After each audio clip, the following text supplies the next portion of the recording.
We welcome you all here. Those that I've met before, those I haven't met before. It's really, for everyone, I think this will be very, very worthwhile interaction and experience. And Manny and Bessie Mittelman were kind enough to come to share some words with us. They survived the Holocaust.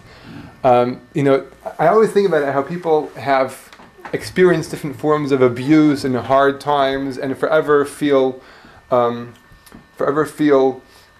handicapped, distraught, emotionally affected, and sometimes you can look at a Holocaust survivor, and when the survivor is able to come out of it and to lead an emotionally healthy life, a religious life, a life caring about themselves and about other people, I'm so inspired. It's such a, what we would call a mechayev. It's so obligating. Like, how could any of us have any excuses if you see people who survived a Holocaust? For anybody who's read anything about the Holocaust or heard anything about a Holocaust, it's daunting.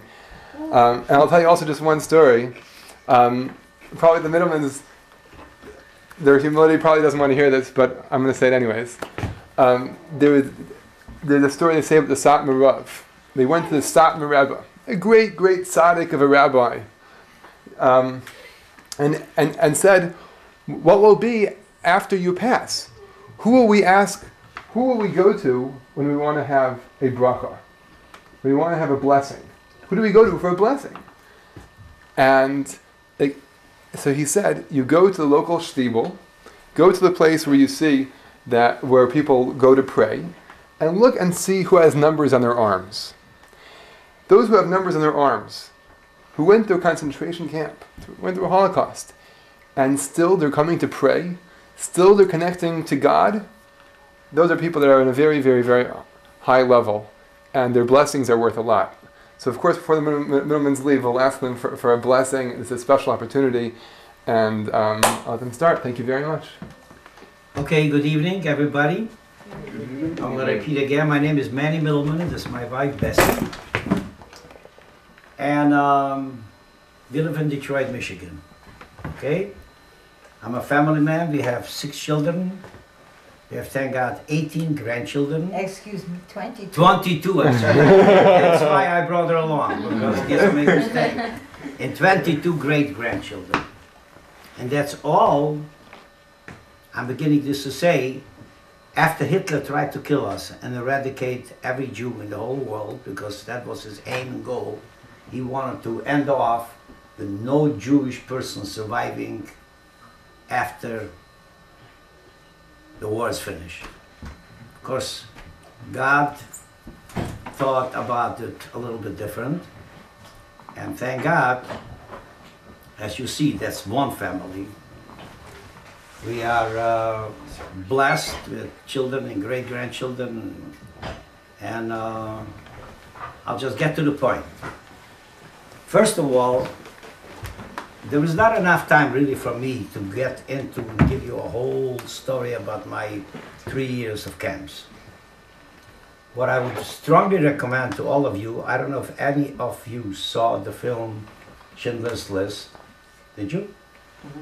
They may not see Schindler's List. If you didn't, then rent it and look at it. Because it will give you a perspective of one day what a person went through, you'll pardon my English, hell, and that was going on day in and day out. Okay.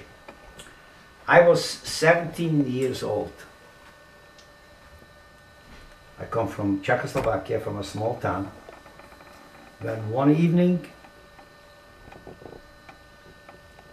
I was early in bed, and there was a knock on the door, and my wife came in with 2 guys with flashlights, and they told me, pardon? Your mother. Not your wife. What other? I'm sorry, my mother. I said that's why I brought you along. And they dragged me out of bed, and they took us to a gathering place, from where they, the next day, loaded us up in trains, brought us to a central place in Slovakia, and then loaded us up on trains and to Poland. I was taken to a place in Majdanek. Have you ever heard of it? It's in Lublin, in Poland. And it was Passover 1942 that we were in the train, Passover night, really, when we normally, thank God now, sit and have a Seder and eat matzah. That's when I was on that train, heading for Majdanek. And when we arrived there, the camp was brand new because they just began to drag the Jewish people and bring them to Poland from Slovakia. So my number in that camp was 3171, meaning at best I was the third transport that arrived to that place.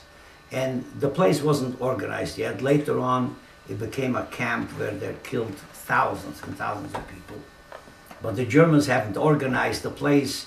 There was not really working conditions. You had to go during the day to work. It was completely a mishmash, so to say. It was not organized whatsoever. We did do some odds and ends. And I was there with my uncle, who was taken away the same night as I was taken away. He was a married man with a wife and 2 children, but he was there by himself. And he was lying on the bunk every day with a picture of his wife and his kids, and he was crying bitterly. And I watched him and he broke my heart. Of course, I did not take it so hard as he did, because of course I was missing my parents and my siblings. But it's a different story if you're a father and you have children and all of a sudden you're taken away.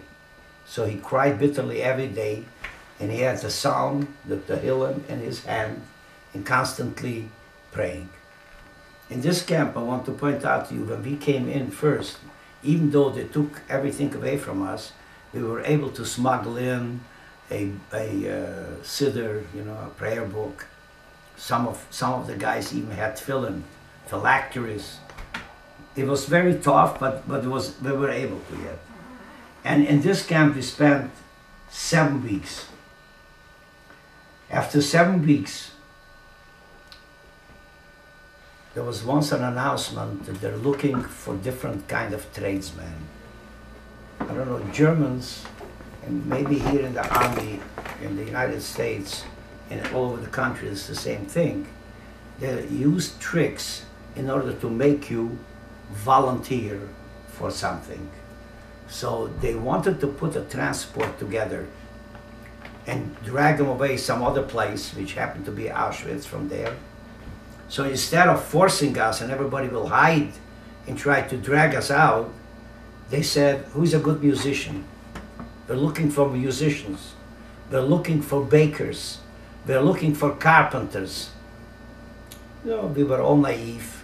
A friend of mine that befriended in Majdanek there said to me, they're looking for bakers. They're going to take us away someplace. They're going to have a bakery. At least we'll have bread. Look, we're starving to death. Why don't you tell them? Raise your hand and tell them you're a baker.